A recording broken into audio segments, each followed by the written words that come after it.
Smart 24, driving business.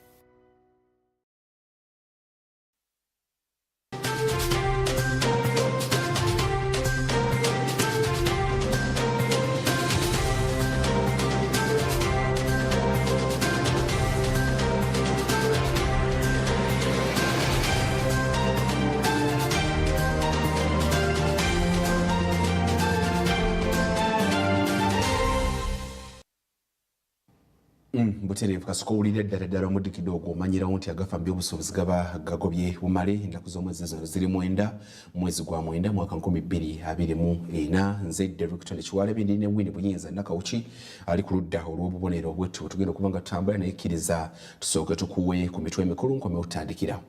Ebikulembedde Agafa Mu By'Obusuubuzi lwaki temwasoose kumpuliriza nga temunnansalako matu ga mbuzi? Omubaka Michael Kakemba atabukidde ab'ekibiina kye. Twongedde okulwanyisa enguzi mu ggwanga. Kaliisoliiso wa gavumenti alaze bituukiddwa ku myaka 38 egy'ekitongole. Mwamuke mangu ebifo eby'obulabe. Ab'e Kasese balabuddwa ku mugga Nyamwamba.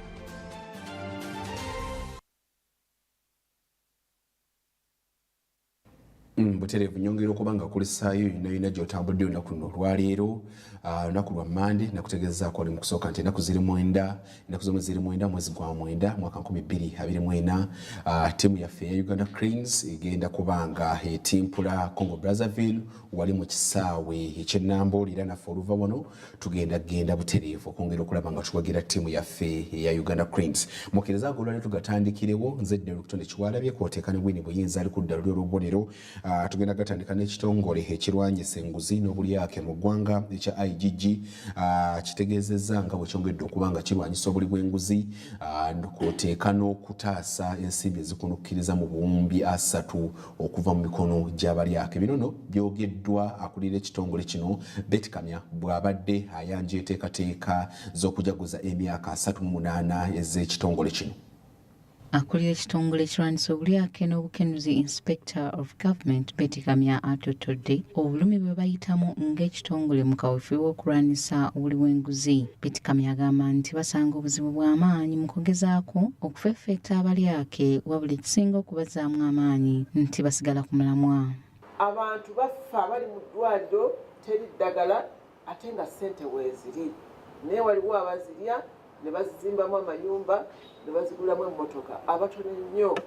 Abantu ne bafa ku nguudo kubanga emmotoka eziri ku nguudo dangerous mechanical condition ze zireeta obubenje n'enkola y'enguudo embi, ebizimbe ne biggwa abantu ne bafa, ebizimbe ne byokya abantu lwakamyufu abazimba. So mulimu gwa nnaku sinza gamba nti ngwenyumirizaamu wabula ngunakuwaliddemu okusinziira ku byenzudde. Okusinziira ku Betkamya basobodde okukomya obuwumbi 3 obwa Uganda mu myaka 2 gye bamaze mu kitongole kino era nga kino kibazaamu amaanyi. Ezimu ku nsonga ze tulaba nti tubaddeko okugenda waggulu mu mpeereza yaffe nti myaka emitonotono emabegako nga banunulayo nga tununulayo obuwumbi nga 2 omwaka mu ssente ze babba. Naye guno omwaka ogw'ensimbi ogwakaggwa 2023/24 twasobola okununula obuwumbi 30. Kati awo ne tulaba nti waliwo okukola ki? Waliwo okugendako mu maaso mu mpeereza yaffe ne mu kulwanyisa obuli bw'enguzi. Era njagala kubategeeza bantu bangi abagobeddwa ku mirimu olw'enteekateeka yaffe ey'okulondoola engeri emirimu gitambuzibwa bawera ndowooza 100 mu mwaka gumu ababadde interdicted abawuziddwa abalala ne bagobwa ku mirimu olw'enteekateeka yaffe. So myaka emitono tulanga wabaddewo okugendako mu maaso mu mpeereza yaffe mujje tujagulise wamu emyaka 38. Kalisoliso era ategeezezza nti buli Munnayuganda naddala abalina ensonga zaabwe nga zekkusa ku bulyake basobola okubeegattako nga bajaguza emyaka 38 wali ku kibangirizi kya Railway Ground era nga baakuwuliriza ensonga z'abantu ab'enjawulo. Kalisoliso wa gavumenti kijja kubanga kiweza emyaka 38 beddu zaali ennaku z'omwezi 18 omwaka ogw'olukumi-1986 mwezi ogw'omwenda Oweekitiibwa Pulezidenti wa Uganda n'alangirira nti ataddewo ekitongole kya kaliisoliiso wa gavumenti mu ofiisi ya pulezidenti. Bwe kityo bwe kyatandika kaakati mu 1995 ne kitongozebwa nga kisinziira mu ssemateeka wa Uganda. Kaakati ng'ennaku z'omwezi 18 ekitongole kya kaliisoliiso wa gavumenti kigenda kujaguza emyaka 38. Ate ku nsonga y'ekiteezi Betty Kamya ategeezezza nga bwe baagiyingiramu dda era nga alipoota yaabwe eri kumpi kuggwa era nga bateekateeka okukyanjulira mukulembeze w'eggwanga. Samalanifa Agafa mu by'obusuubuzi. Kale tweyanzinya ate bwe tweyongera ntukyusa nga tugendako mu disitulikiti Kasese eyo akulira ebyokutendeka kw'oteeka n'okutumbula bizinensi ez'abantu mu group project. Charles Martin abagole ategeezezza nga bwe bagenda okutandika kaweefube w'okusomesa abakyala bano nga tebannabawula nsimbi ez'okwewolebwa. Ono era ategeezezza nti enteekateeka eno ob'okusomesebwa kuno kwakumala emyezi 4 ng'era olunamaliriza bano bakuweebwa ne certificate ezibalaga nti ddala bakugusa olunno batandika okuba nga beewola ensimbi zino. Katubirabe. Abakyala mu Rwenzori sub-region basabiddwa okwetanira pulojekiti za gavumenti naddala eya GROW pulojekiti eyateekebwamu ensimbi obuwumbi obusukka 12 okusobola okulankulanya abakyala mu ggwanga. Mu lukungaano lw'abakyala olwategekeddwa Abakase Tourism Investment Forum 2024 olwabaddemu abakyala abasukka mu 1000 n'ekigendererwa eky'okutumbula ebyobulambuzi mu Teriju Festival ebeerawo buli mwezi gw'omwenda buli mwaka. Akulira okusomesa n'okutumbula zi bizinensi mu GROW project Martin Charles Bagule ategeezezza nga bwe balina ensimbi eza looni ssaako n'eza granti era nga baagala okusomesa abakyala ku zi bizinensi ze balina okuteekako essira okusobola okufuna ku nsimbi ezo. Entrepreneurs had limited knowledge in the use of information technology.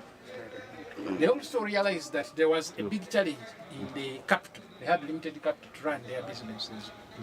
So the project has been designed to address these challenges by setting up a number of areas that can address them. One, they have done a component which is on women, strengthening women empowerment and enterprise development as component 1.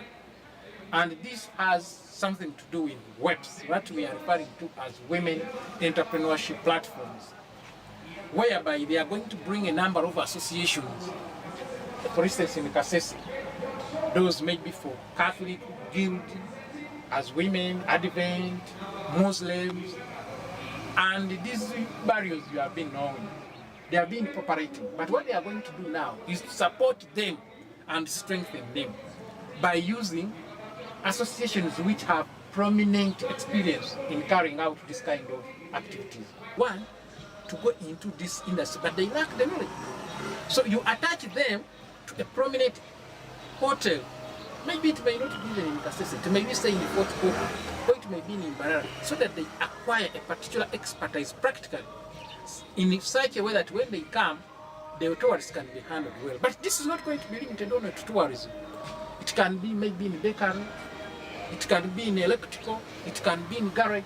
But in this area, a woman or a lady will be attached to a given factory or a given enterprise and is trained within that factory for say 3 to 4 months.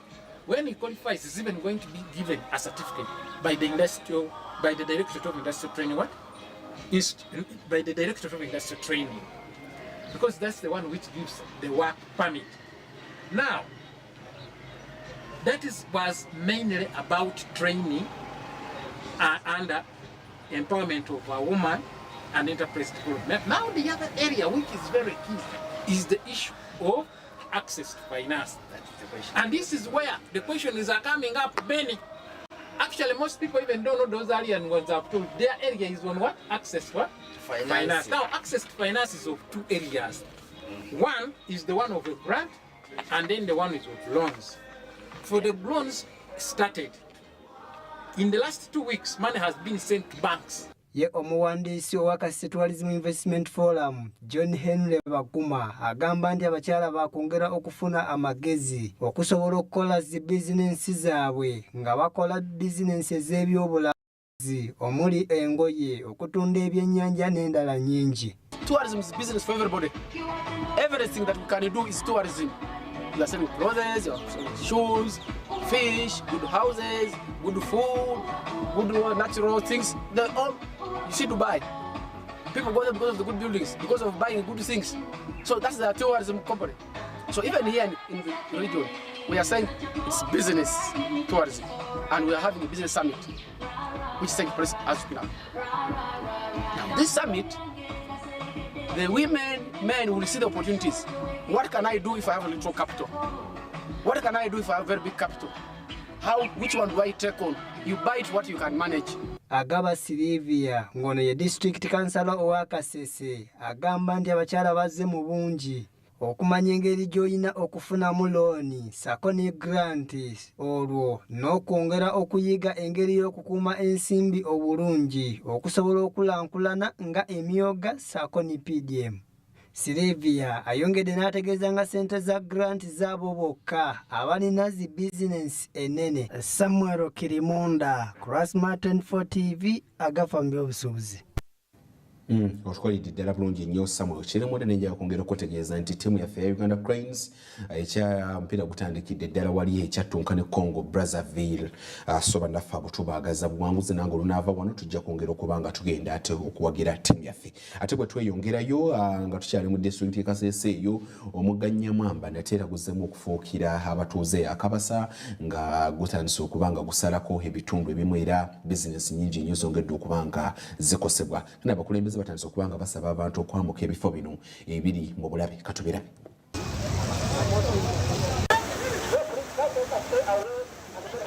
Oluvannyuma lwa namatikwa w'enkuba eyali mu bitundu by'e Kasese ku nkomerero ya wiiki ewedde kyaleetera okuwagula omugga Nyamwamba nga bwe twogerera bangi kaluba. Ebitundu ebyasinze okukosebwa amataba oluvannyuma lw'omugga Nyamwamba okuddamu okuwaguza kuliko Acholi Quarters, Kisanga, Mombozi ne Saluti mu divizoni y'e Namwamba. Kino kikosezza emirimu gy'abantu mingi. Omusasi waffe atuuseeko mu bitundu ebyo era kikakasiddwa nti abantu babiri be bafiiridde obulamu bwabwe mu kabenje kano. Omu ku bano yabadde musajja ate ng'omulala mukyala era bano bafudde oluvannyuma lw'okuweebwa ekitanda mu ddwaliro lya St Mary's Hospital e Kasese mu ttawuni. Wabula omuwendo gwonna ogw'abantu ssekinnoomu abaakoseddwa tegunnaba kumanyika. Okusinziira ku Superintendent wa Poliisi Bagenda Samuel ono nga ye DPC w'e Kasese Division yasabye abatuuze okwewala okuyimirira n'okusula mu bitundu ebyetoolodde omugga Nyamwamba. So, naitwa abasigaire twelinde muno, we avoid being in the water because the river is very, very hostile right now. Let us keep a safe distance. We remain safe. We avoid standing on the banks because the banks are flat, collapsing, and as they collapse, they take people. The bridges, avoid the bridges because those bridges are very weak and they are being swept off anytime. So avoid using those wooden bridges until the water is managed. And make sure that you are taking care of the children who will not go near water because anytime a child can slide into the water and the water is too fast, it will take the child. Bo bassentebe b'ebitundu basobodde okuba nga boogera ku mbeera nga bw'eri mu bitundu byabwe. Bano era basabye gavumenti okuvaayo okubayamba. Basoboka sanze nga wali omusajja agenza amazzi gamututte abataka ne bageza kugenda mu kima mu mazzi bamugyeyo then ne bamuleeta then tukubira ne poliisi nejja n'asoose okukubira my sector aba iso n'abakubidde ndi bajje batuyambe baprotekte abantu n'abasobola okuntuukako ne bagamba bakubidde ku poliisi ne bajja then batutuseeko balese akamoloka ka poliisi then omuntu tumugyemu then after police tumutadde ku gundi ku moloka ya poliisi saawa eno tugenda mutwala ku poliisi tukole investigation. Nyamwamba has busted these banks very seriously more than the first time. So surprisingly today, somebody has been drawn to him and lucky enough he has been recovered. I've seen him who has attacked the police. But even the woman, but lucky enough, the woman has been rescued and is taken to hospital. Is still alive. That's why we also praise the Lord. Poliisi era ennyolodde emirambo gy'abantu babiri abafiiridde mu kuwaguza kw'omugga Mwamba. Abakulembeze basabye abatuuze abaliraanye omugga guno okugwamuka mu bwangu ddala. To stay distant from this river Mwamba because we don't know when to stop for flooding.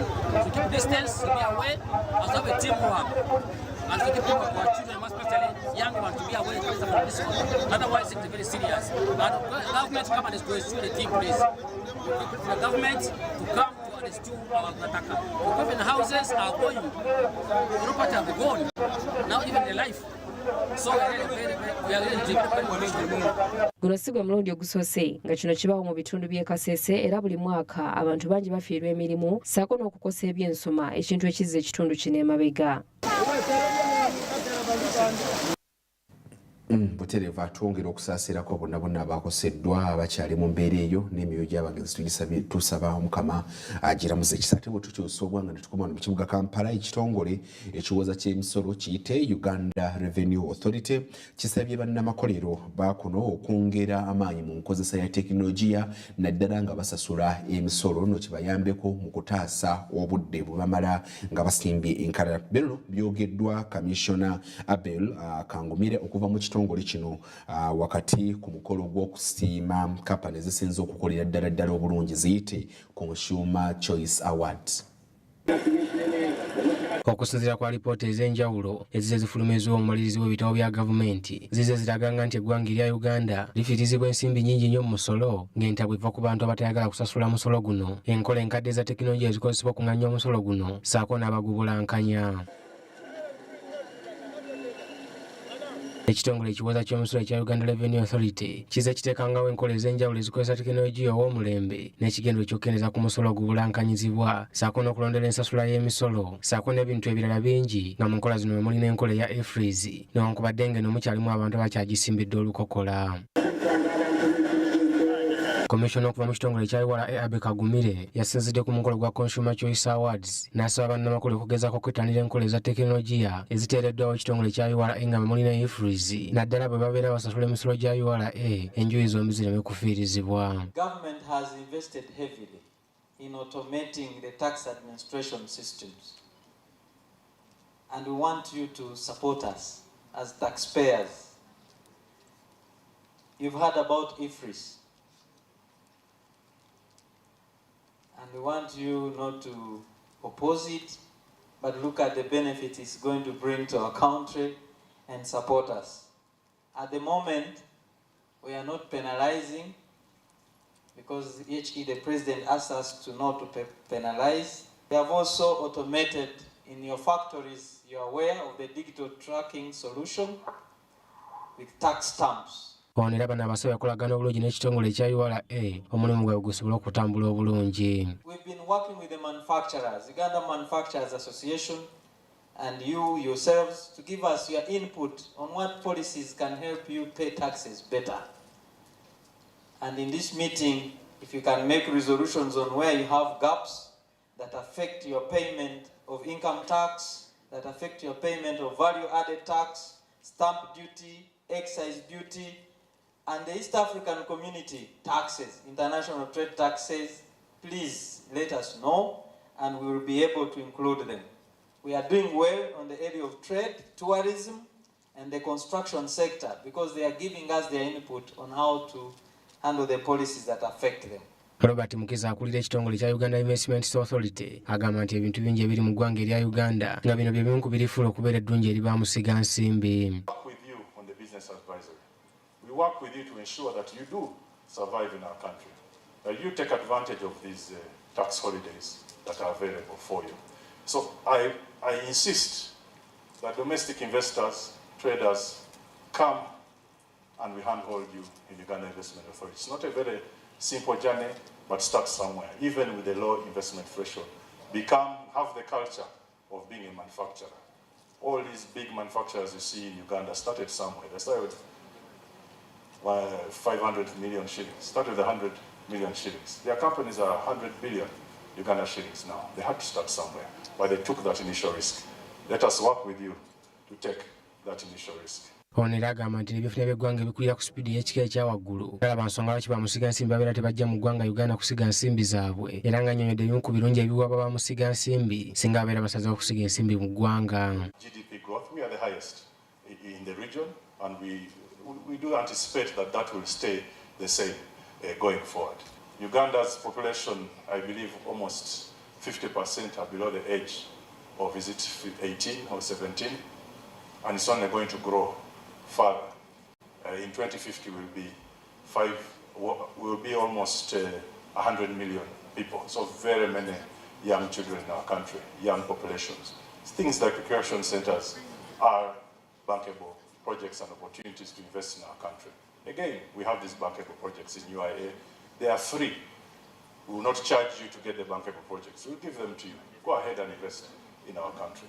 Omuwabuzi wa pulezidenti ku nsonga y'amakolero ssaako n'ebyobusuubuzi Amelia Kyambadde yategeeza nti gavumenti eri mukola ku mateeka gafuga bannamakolero ssaako n'okutereeza embeera mwe bakolera omulimu gusobola okubanyumira. What I'm dealing with mainly is to study the policies and see how they impact on the industries that we have.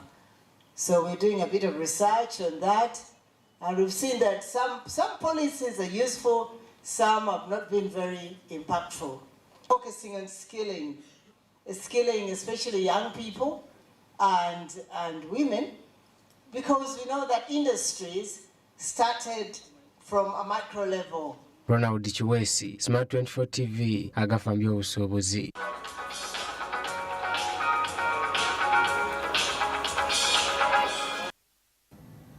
Bweteri Ronald Chiwesi akomekereza ekitundu kyaffe ekisoose eky'amaliro gaffe Agafa Mu By'Obusuubuzi atugenda mukummulamuko njagala okwongera okutegeeza nti omupiira gwa Uganda kwoteeka ne Congo Brazzaville gukyagendera ddala maaso wali ennambooli gwe muna bizinesi aliyo naye muna Uganda yagaliza Uganda kwenza ebirungi osobola okuba nga okyagenda mukwano gwange tuwagire ttiimu yaffe katugendeko mu bulango bw'akambe baffe mukummulamuko katono bwe nkomawo abingi nnyo bye tukyayina waliwo n'omubaka Michael Kakembo ayina bingi nnyo byayogedde naddala eri aboludde oluvuganya abamulima empindi ku mabega.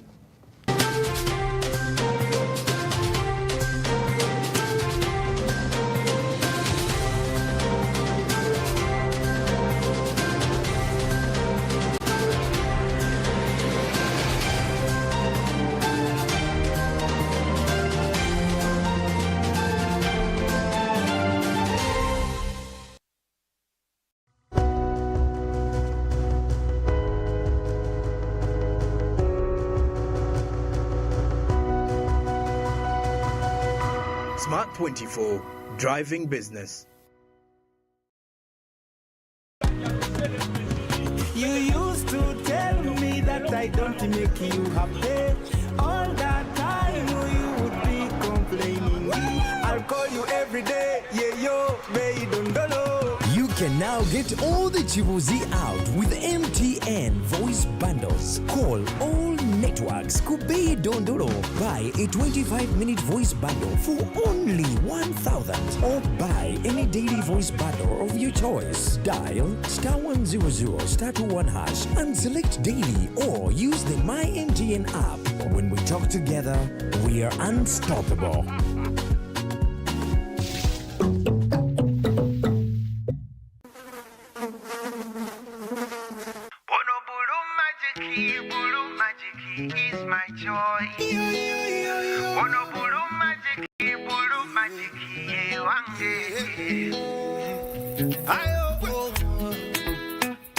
Kumabala atukuza nonyirirawo kirako enyange tayisa bubi faburiki kyonna kyekiri kigwa lwa Blue Magic is my choice.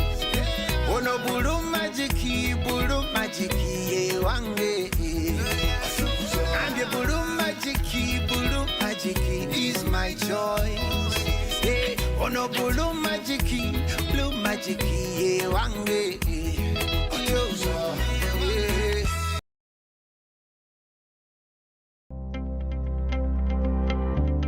My name is Victoria Topista. I'm from Terego district. I'm a mother of one child. I deal in salon business, and most of my customers are from the camp, refugee camp, and the host communities. The business has taken 3 years. I got to know about Grow when they were doing their launching in Arua, West Nile. I reached here and the training started so marvelous. The new things that I picked in the training, there are so many new skills that they taught us. They took us through different kinds of hairstyles, how to plant hair. Those days I used to plant it anyhowly, and styling was a problem to me. But this time I'm able to plant different kind of hair styles and also making the designs. Coming to the equipment, basically I didn't even know more about these equipments, the hair dryers. I myself, I don't have it in my salon, but reaching here, I was able to see hair dryers in salon, and I was able to operate. Through my instructors, they trained us on how to start and to switch it off. I'd like to thank the government, more especially the Ministry for Gender, Labor and Social Development, for giving us this support. The Grow project has actually helped us a lot, and we're here to benefit more. Grow, generating growth opportunities and productivity for women enterprises.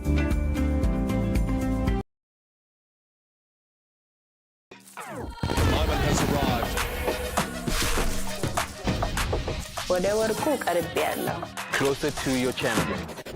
Sakani Simene, 100-meter sprinter. Patrick Chinyemba, flyweight category. University BMX racing. Yeah, athlete work barada. Stay connected for every medal moment from the 2024 Paris Olympic Games.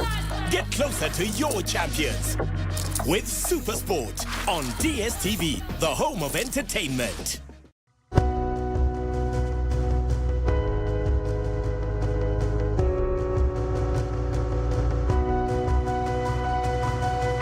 Smart 24, driving business.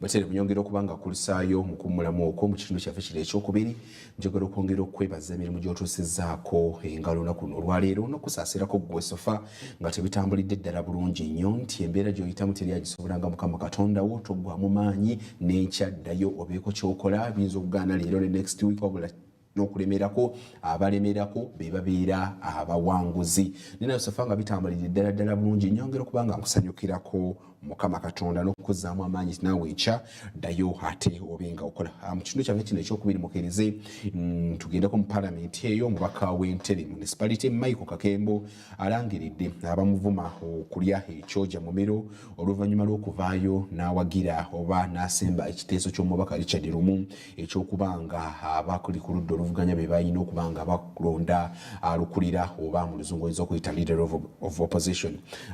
Ono nno agamba nti nno naddala okusingira ddala ab'ekibiina kye bamudisappointinze nnyo nga nabwe kityo wakulangira ekiddako.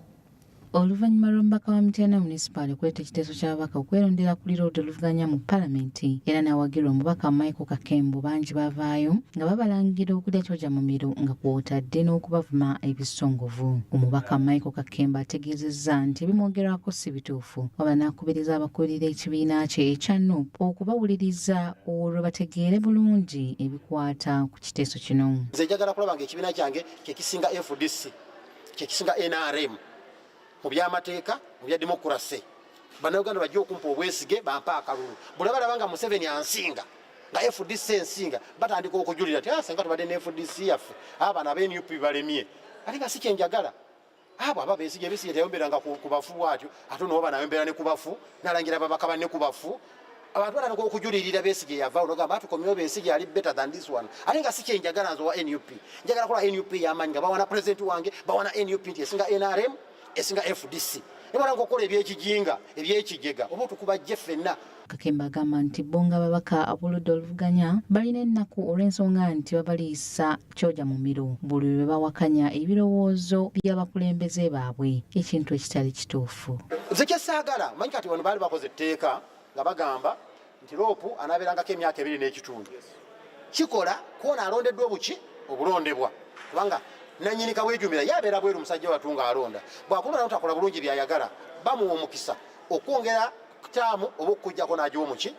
So bw'abanga ye yejjidde wano nga kaweejumira badde namba 2 nga tunoonya pulezidenti ye yali wano lwaki tuloteekamu ate ettaamu tuzigyewo taamu eri 2.5 years tuziggyemu tumugambe nti bw'abazze wano naye atukalakatenga mu 7 myaka gye 5 noono ye 5 ono akulira olulala oluvuganya gavumenti n'oli akulira olwa gavumenti tuwabuligane tuzimbe opozisoni ey'amaanyi nza wendi wempagira eyo tunatuwa ku mmeeza okutereeza etteeka lyaffe lino nga bbiri tugitereeza ebira byenjagala tuyingizeemu akati tunatuyingizaamu kino nga kiwangudde then ekya loopu ate tumana okukijjamu naye bamusigadde mugambe nti loopu analondwanga bulondwa teri muntu ayinza kutambaala pulezidenti yagenze mu bantu n'abeera wakumeka najja n'ekibiina kye nga kyekina numerical strength wano ate nongamba mbu ojjamu kuba akalulu apaana era yajja okuwangula akwate ekintu kye akituvugire nga tukoye abantu tuwaayiriza. Okufaananako n'omubaka Michael Kakemba omubaka Medal Sseggona naye nga wa kibiina kya NUP agamba nti ekituufu kyandibadde kyakutuuza ababaka bano ku mmeeza ng'ekibiina ne bawuliriza endowooza zaabwe ku kiteeso kyabwe kuba ekyokubavuma n'okubaliisa kyoja mu ne tunyooma abakozi.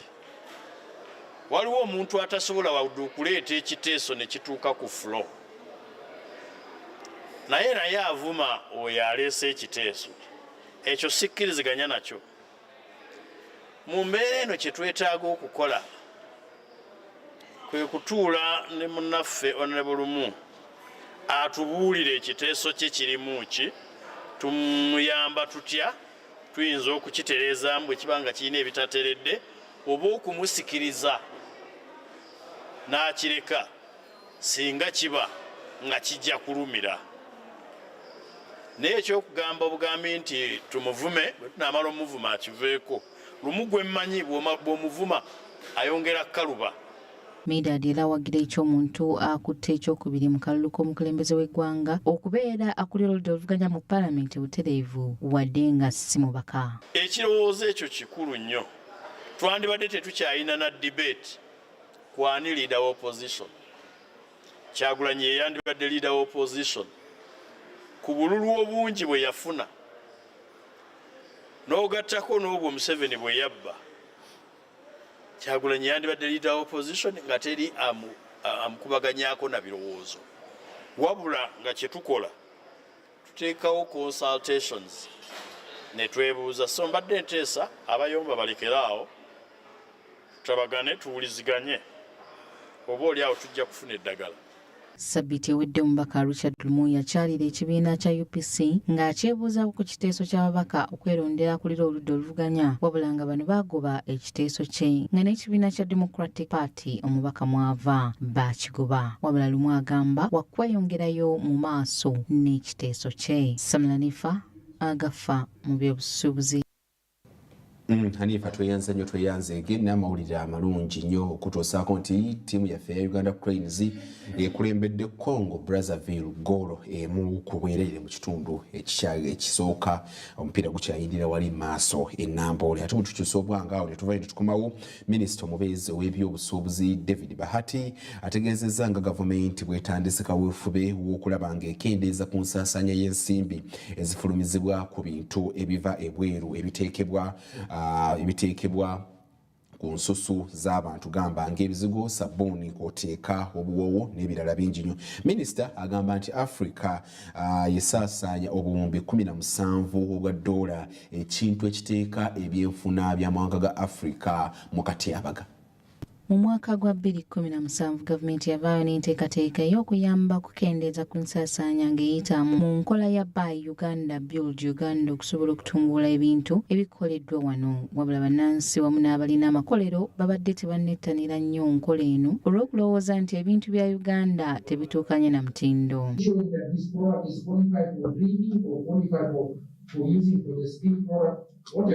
Wano Minisitule y'Ebyobusuubuzi wesinzidde n'esinkana bannamakolero abali mu g'okukola ebikozesebwa ku nsusu z'abantu omuli sabbuuni, ebizigo n'ebirala, okutema empenda ez'okukomya okusuubula ebirungo okuva mu mawanga amalala. Minisita omubeezi w'ebyobusuubuzi ssaako n'amakolero David Bahati ategeezezza nga Africa bw'esuubula obuwumbi obusoba mu 2 obw'ebirungo ebikozesebwa ekireka ensaasaanya okubeera eya waggulu. Ayongeddeko nti kampuni za Uganda ezeegumbulidde okukola omulimu guno zaakasuubuza obuwumbi obusoba mu 17 n'okuwa abantu emirimu nga kino kyongera ku nkulaakulana. Meetinze bano aba cosmetics betuyita health and personal care products oku discussing views eziri mu sector ate tumanyi nti nga Africa tu importing 20 billion za shampoo US dollars za shampoo amafuta ki ate tulina companies zino zitandise okukola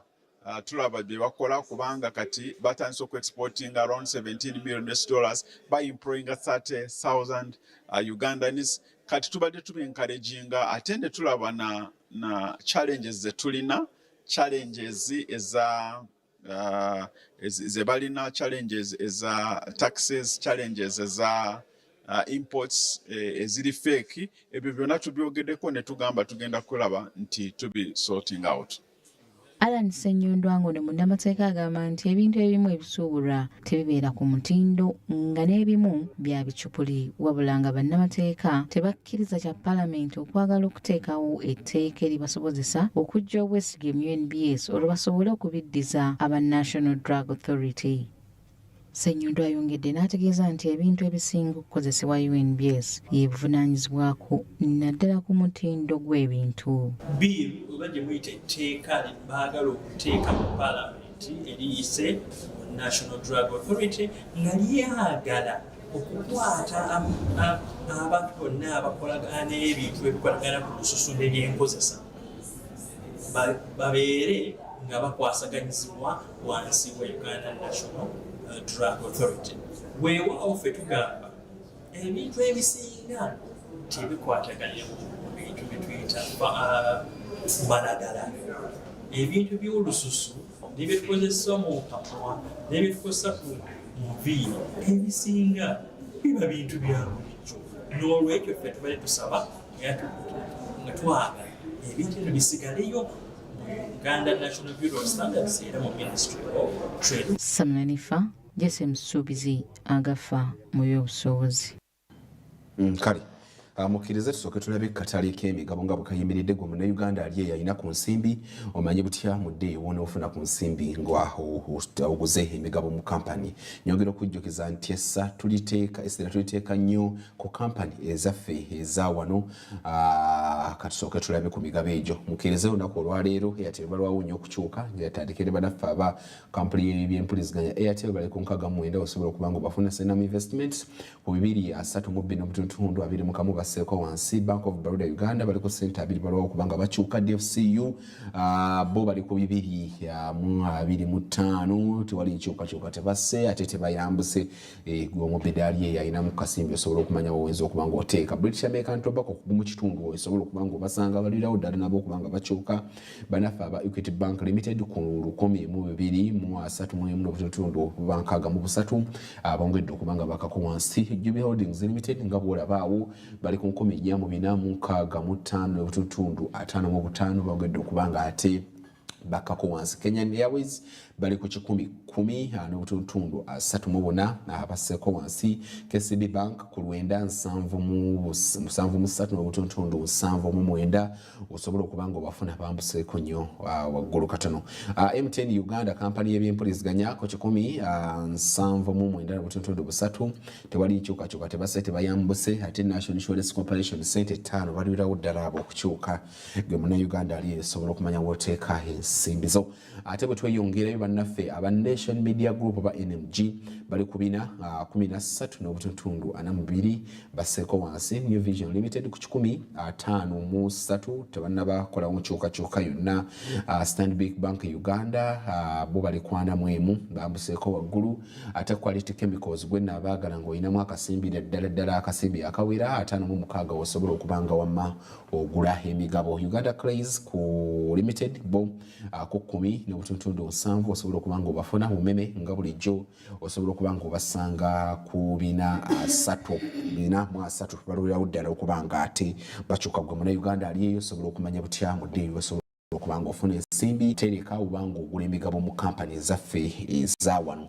Kakati ate bwe tukyusa obwanga ne tweyongera mu Agafa Mu By'Obusuubuzi waliwo abaana abawerera ddala 7 bakagwa ensonyi abakutte kitaabwe amatayi ne bamukaka abawe ku mugabo gw'ettaka nga bagamba nti abalina byagala okubanga abakulirako. Bino nno biri mu disitulikiti eyo ey'Ekamwenge era nga RDC w'ekitundu ekyo agambye nti agenda kwongera okulaba ng'ensonga zino azitaawuluza abaana baleme kufuukira kitaabwe kagumba. Weegoke.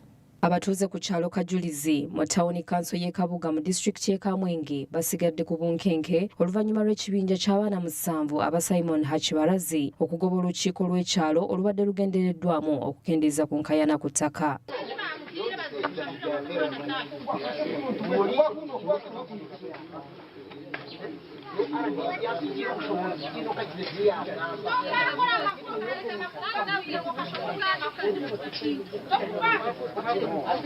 Mu lukiiko luno enjuyi zombi zasoose kwevumba emboozi ey'akafubo omutakkiriziddwa bannamawulire oluvannyuma Simon Hakibarazi ategeezezza ng'abaana be bwe bamufuukidde akabasa nga baagala baweebwe ettaka ekintu ekissa obulamu bwe mu matigga. Abaana bayanga kugira ngu ti bayena ngu abanyamakulu babeho kandi nyowe tinkamanya purani yabe yobine oba purani yobine twena titwayimanya habwokuba babahikaho bayiruka bagenda ngo mbagabire itaka mu mwirima ubundi bije kuhika bwanyuma bihindurire ngo tinda baheri nico ndagira nico babiri bariho konka nyowe mbere ni nyana ngo mbagabire ngabe imyanya 3 ngabire banyina buri mwana amenye ngo hari mu kibanza cya nyina n'undi amenye ngo ari mu kibanza cya nyina n'abakazi banje bashaka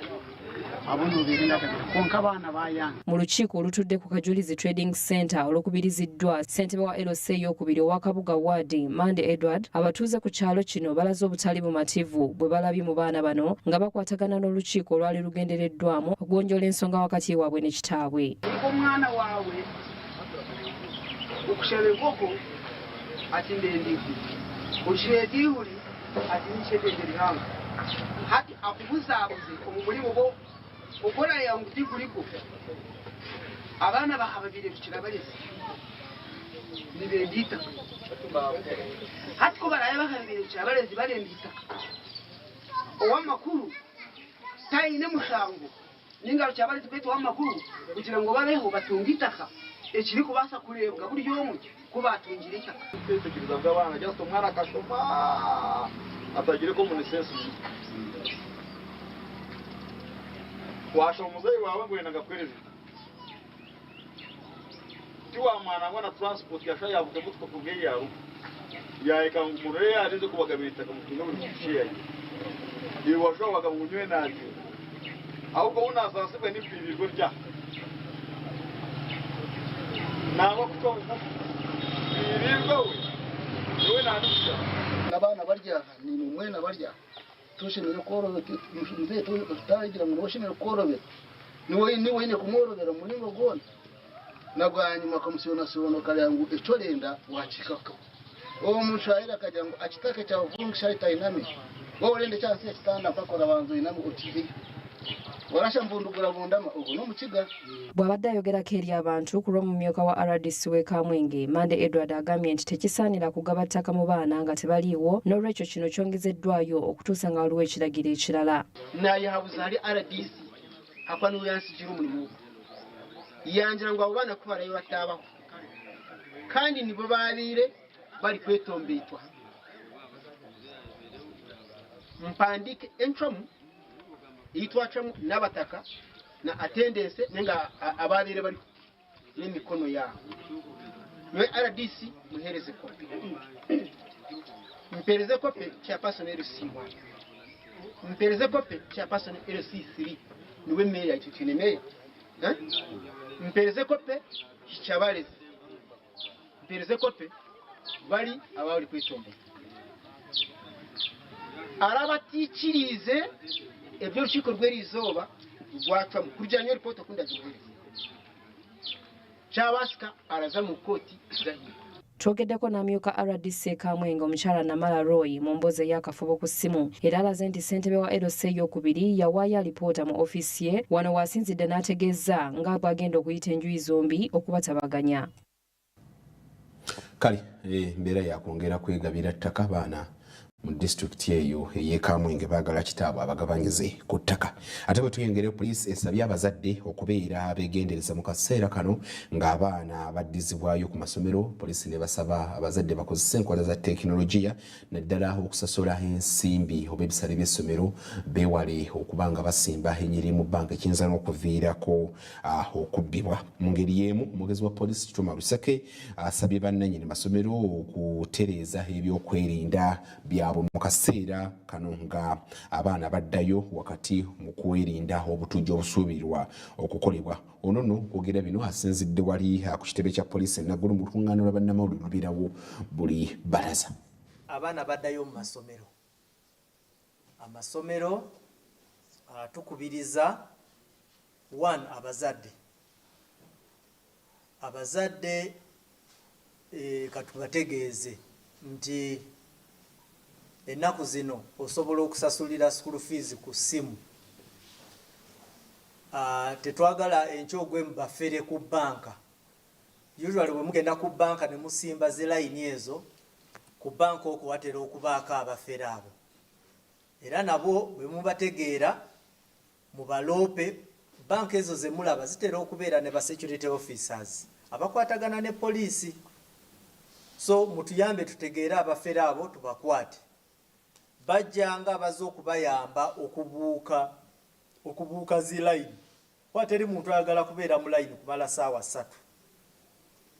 So mugwa mu mitego gy'abo abafere era mutuyambe tubalwanise. Ekyokubiri kyekya emiriro accidents mu masomero. Tukubiriza ba headmaster nti mutuyambe nnyo. Toyinza kuzimba somero lya miliyoni 7 n'obeera ne fire extinguisher 2 ng'ate emu erina mu office yo. So give these schools muziwe enough security equipment, zibeere ne fire extinguishers. Waliwo dormitories z'abaana z'osanga ng'omuliro gwakutte teri mwana afuluma. Waliwo nezosanga nga metro n'abaana abasibira munda ye n'atambula.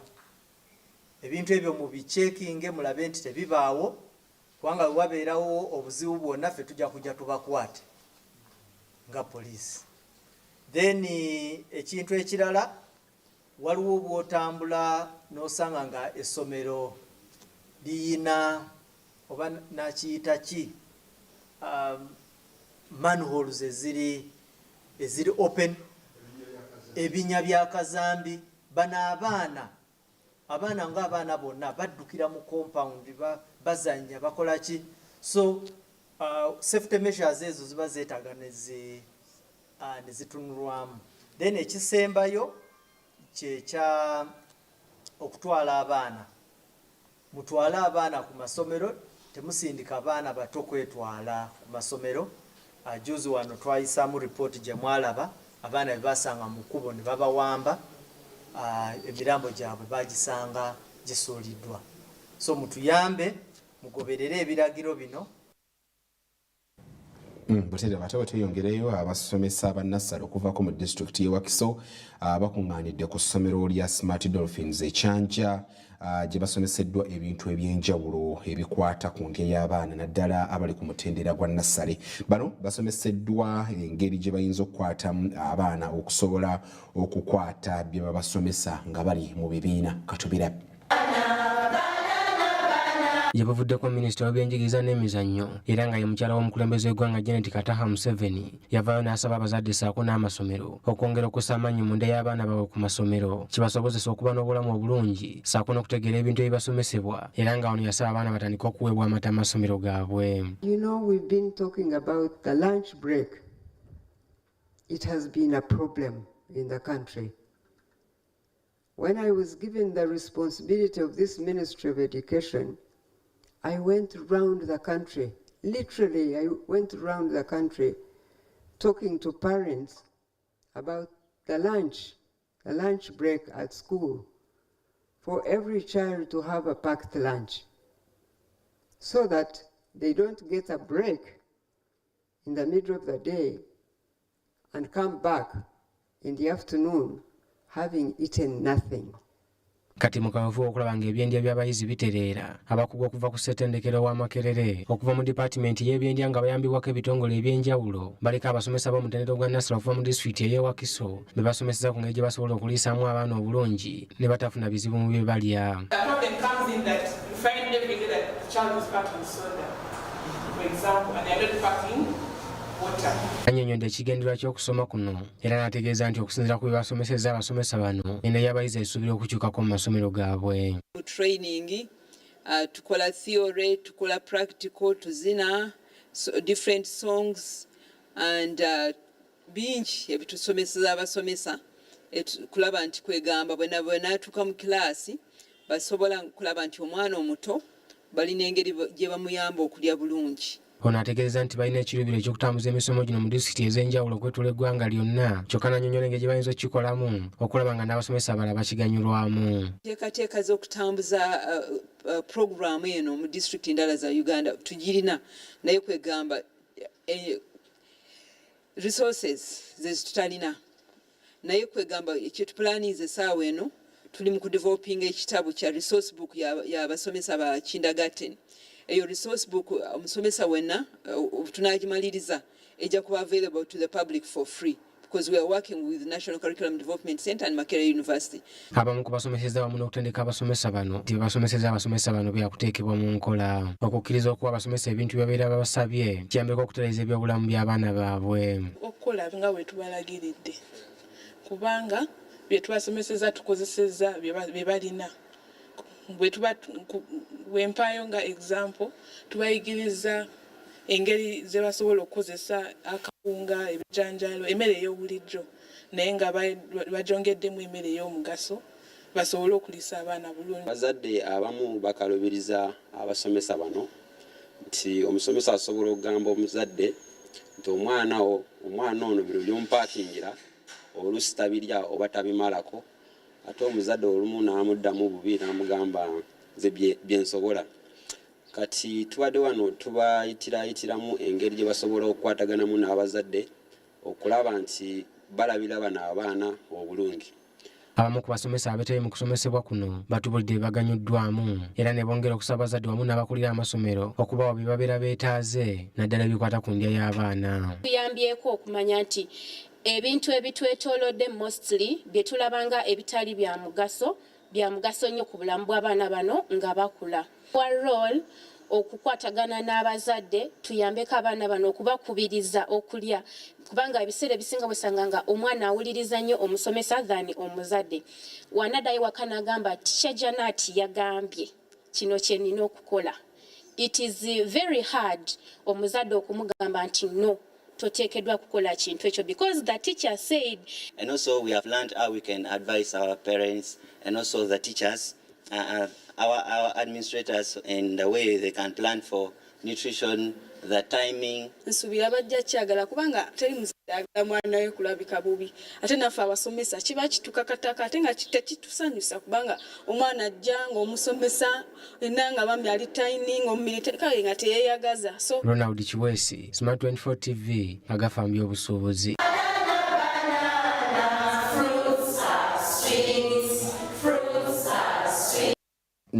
Buterevu kayimba ako kenyini nyini Ronald Kiwesi akomekereza amawulire gaffe Agafa Mu By'Obusuubuzi nenjagala okwongera okujjukira nti ttiimu yaffe eya Uganda ekyattunka ne Congo Brazzaville nga omupiira gukyali goolo emu ggwanga lya Uganda lye likulembedde nange era oluva wano kutekane wini nakawuki tugenda kwambala bwambazi mijozi ono twolekere ekisawe ky'Enambolo okwongera naffe okutumbiza fire nga tuwagira ttiimu yaffe ya Uganda Cranes ng'ewuttula Congo Brazzaville. Musole bulungi tulabagane mu kisawe Nambolo.